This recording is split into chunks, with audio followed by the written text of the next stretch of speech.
So that brings us to the buffet station. So like we said, at about 10:45, you want to go to the back and let them make sure they're getting started and everything. So when they start bringing up food, they're going to be setting the metal tubs, these, right up here on this buffet station. So you just always have to keep an eye out over here, and you can grab them and come put them in. And then we put them in a certain order. We always have the spaghetti and the meatballs right in here. And we generally put a soup, and lately it's been the carrot sauté right back here. We're also going to have fries, pizza rolls, and garlic nuggets. If the appetizer station didn't make a lot of pastas, we put them in separate basins. But since she made quite a few pastas today, what we're going to do is we're going to put garlic nuggets and fries in one container. It's going to go here, and the pizza rolls are going to go right over here. If we only have, for example, 6 or 7 items, we're going to cover up whatever the open space is. If it's a full thing, we cover it up. If it's a half thing, we cover it up. That rarely happens, but if it does, we want to make sure that we cover it. If we don't, the steam comes out, and this steam table can become completely null, because if the steam is escaping, it's not keeping it warm. It must be covered to keep it warm. In each container, we generally put tongs in the noodles, the sauté, and the garlic nuggets and pizza rolls respectively. Everything else has a spoon or a ladle, for example, the soup. Use the plastic tongs compared to the metal tongs is because we do keep this very hot. So when you have metal and heat, it tends to get hot. We don't want any customers, or you for that sake, burning yourself when you just want to get some pasta. So that's why we use the black metal tongs. Don't take the the metal tongs from the back. Use these. If we're running low on certain items during the normal shift, you're just going to go to the back. Tell them they can make more. If it's a specialty item, for example, a pasta, like any of these pastas, the soup or the sauté, if it's in the middle of a shift, yeah, they'll most likely make more. But if it's nearing 1:15, we generally won't make any more. If we have a customer request it, you can always try to work with the kitchen to try and get some out for them. But generally, we're not going to make any more. So what you're going to do, don't wait till it's completely empty. Once it gets to a little bit of an amount, you're going to want to cover it with one of the metal covers that were on the buffet before you came in. So the covers are going to be right back here underneath this counter in the back where the cake plate was, somewhere down in there. Just going to grab one of the half covers and put it right on. The reason that we're not going to restock these at that time is because generally we're not going to restock an entire thing for just a few customers who are in the dining room that are still getting buffet. If we refill every single one up until the last minute, we're going to have a ton of food waste, and that's one of our biggest goals, is no waste at all. So you don't want to waste all of that food that could be best used at another time. All of our specialty pastas, for example, we got a bow tie pasta in here, we've got the fettuccine back here. Oh, those are bow ties as well, but it's the Alfredo. The soup and the sautés, those are made from scratch. So it's not just a quick thing, like for example, the spaghetti and the meatballs we have simmering back there that we can just quick make, finish prepping, set it out in a couple minutes. These specialty made ones are made from scratch. So if a customer does request more, you do have to let them know that it'll be quite a few minutes, because they do have to remake it. It's not just something that they can just throw together and bring out. So it can be about 6 to 10 minutes for more pasta to come out if they do want more. So you have to make sure and communicate that to the customer, so we don't have a customer sitting there waiting and getting upset because their food's not out. I'll show you how we turn on the open sign. Like we said earlier, the open sign is going to be turned on from what we do is about 10:50 to 10:55. So what you're gonna do is you just come over here. This is right over here, right in the middle of the front behind the counter. You're gonna have the hand washing sink here, the beer fridge to your right, and you literally just flip it up. There you go. One of the most important things about the buffet shift is constant communication, and constant over communication is our biggest thing. Always over communicate. Communicating with the kitchen is a huge part of working the buffet shift. You want to make sure that you have food on the buffet. So you don't want to wait until you completely run out of a dish before you go tell the kitchen that we need it. Once you have just a few pieces, say you have like 5 to 6 garlic nuggets, 3 or 4 pizza rolls, a handful of fries, you want to always make sure, if you completely run out, it still takes a few minutes for pizza rolls, fries, garlic nuggets to come out, and then you have an empty thing where a customer's waiting. You never want to do that. So always go to the back when you're looking low, not when you're out. So then you can get more food out before it runs out. Same with the spaghetti, but you're going to want to do it when you're probably about half full. For example, if a customer's eating garlic nuggets or pizza rolls, they're just going to grab a few and put it on their plate. For spaghetti, they're going to grab a couple of tongfuls because it's a dish. So you're going to want to make sure that you always have full spaghetti, full meatballs, and always check the cake. That's going to be the one thing that everyone's going to forget about always check the cake. When you're going back to the kitchen to tell them that you need something, you need to be able to project your voice. Whether someone's working on stretching dough or making a sauce or making something on the other side of the room, you want to make sure that they hear you. You want to go back there and yell what you need, make sure that somebody responds back to you, because if no one responds back to you and you just walk away, that's still on you for not telling them, because if they didn't hear you, they didn't hear you. You want to make sure that you get a response to know that they're doing it. If you need to, you want to make sure and also go tell the respective person. So don't go back there and tell the pizza maker that we need spaghetti. They're not going to be able to help you with that. You need to go back there and you need to tell the app station, whoever's working the app station at the moment. And you do also have to remember that quite a few of our staff members don't speak very good English, so you want to make sure that they understand what you're saying. So you need to say, hey, I need the garlic nuggets, or I need spaghetti noodles. They know what food is. If you tell them what they need, they know how to make it, but you have to make sure that they understand what you're asking for. When I say yell, I don't mean go back there and yell at them to do their work. I mean go back there and make sure that you're loud. We do have the vent hood, which is very loud. It blows air to make sure that everything's not overheating, and that's very loud back there. So you do have to make sure that you're projecting your voice. That's what I mean by yelling. So you need to go back and make sure that you're very loud, saying, hey, I need this, please. I need this, please. If you need to, sometimes it's easier to run back. You can even throw a pizza in for some pizza rolls if they're busy.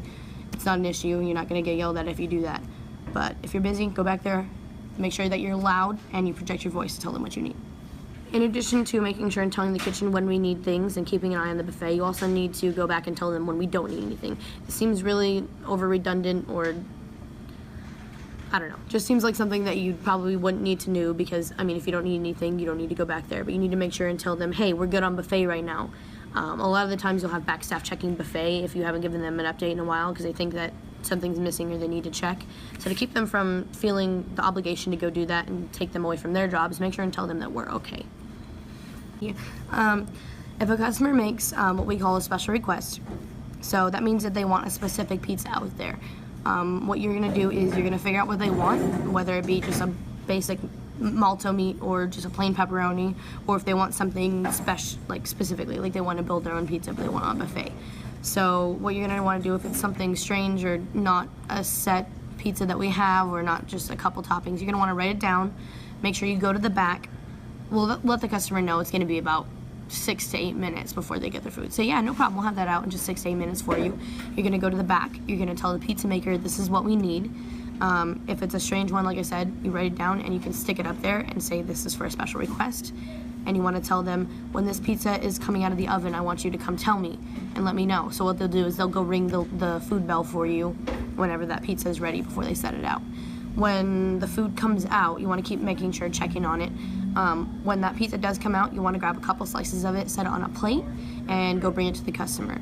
To follow up with this, you do want to make sure and remember which customer requested it. So you want to make note of any shirt color, special characteristics, I don't know, beard, tattoo, anything that you can figure out to make sure you remember what customer it is. When that, like I said, when it does come out, you want to put a couple pieces on a plate and bring it to them. Not only is this just good service, but it also stops the issue from you going up and telling the customer, hey, your pizza's ready, so they can go up and get it. And in the meantime, 8 people came and took all their pizza, which, believe it or not, has happened before. So you want to make sure they get a couple slices before the rest of it gets eaten. It's just common courtesy to make sure that they get their food. In this section, we're going to be talking about communicating with our customers. Okay, if we have customers standing around the buffet area, just looking around like they need something, you always want to check on them, see if there's something specific that they need, any specific pizza they want out there. If they're standing around because we're low on pizza or we're out of pizza, you want to make sure and tell them, hey, we have quite a few pizzas in the oven coming out for you. It'll just be about 5 to 6 minutes before we get those pizzas out. And make sure and ask them, hey, is there anything specific you want to see out here? Now that we're putting fresh pizzas in, this is a customer's opportunity to ask for whatever they want. So always just make sure to see if they need anything.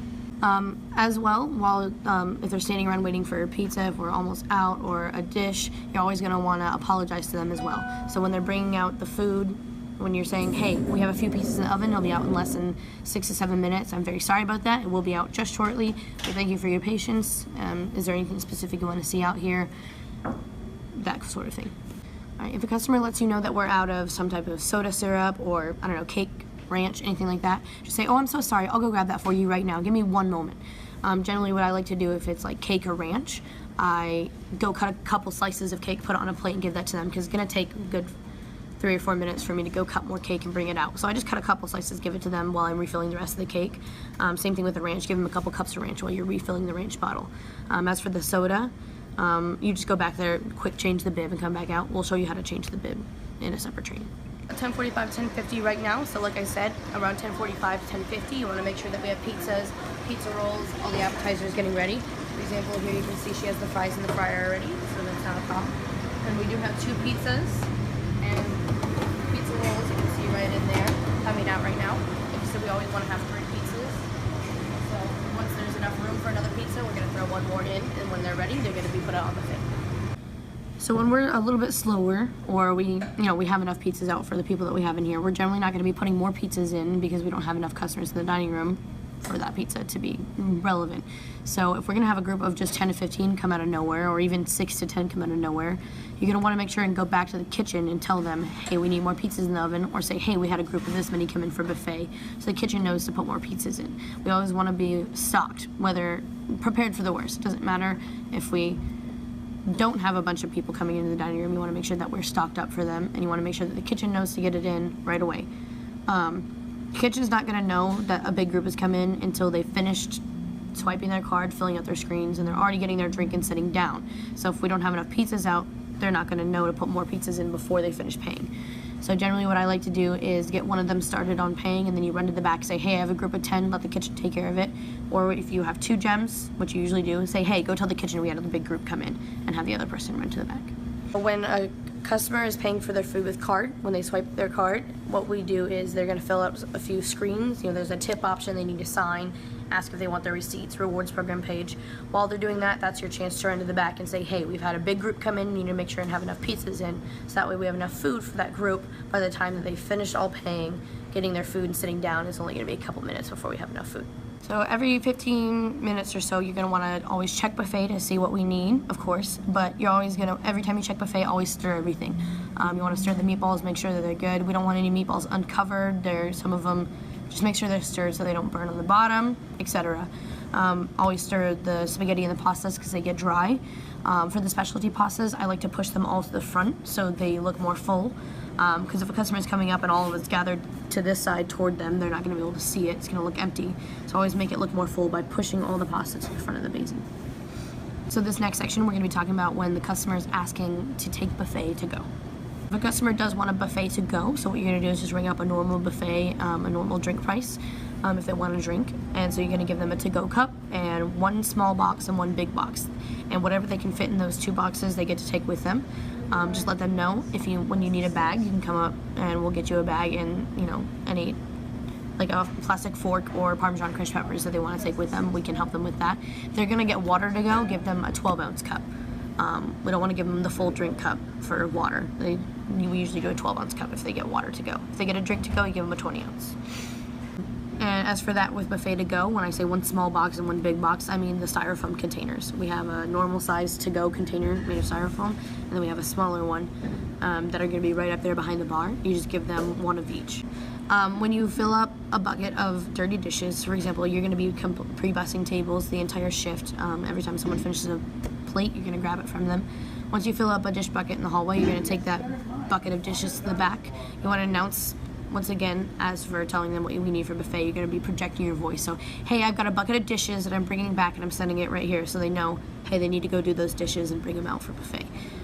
Usually what they're going to do is they're going to let you know when there's dishes ready. Always keep checking the back to see if there's any clean dishes you can bring up to the front as well. Like we mentioned earlier in the video, your job as a morning shift, we have 2 gems, so it's your guys' job to do all of the gems' jobs. So that's gem 1 through 5. As for gem 1, you're going to be taking orders, processing the payments, getting them cups, receipts, all of that jazz. You're also going to be getting carry-out orders, checking on anyone who's sitting down in the dining room who you haven't taken care of yet. Any bartending that is possible. If you are old enough to do bar, you will be serving alcohol as well. That's both of you. As for gem 2, you're going to be running food, pre-bussing, bussing tables, wiping down tables, making sure buffet is stocked. Gem 3, you're going to be answering the phones, taking phone orders and delivery orders, or possible call-ahead orders. Whatever comes in through the phone, that's your job to do. Gem 4, once again, checking on customers, pre-bussing. Pre-setting if you do need to, but we generally don't have very many dine-in orders in the morning. It's mostly buffet. But if you do have to, make sure and pre-set, get their plates for them. Jump 4 also goes and checks, make sure anyone needs any drink refills, anything you can possibly do, just checking on the customer in general, making sure they feel welcome. Jump 5, you're going to be on the Expediter tablet, which is a separate training, so you will be learning how to do expediting, but for every ticket that they get their food, you need to make sure that that's cleared off the screen, but you'll be learning how to do that later as well.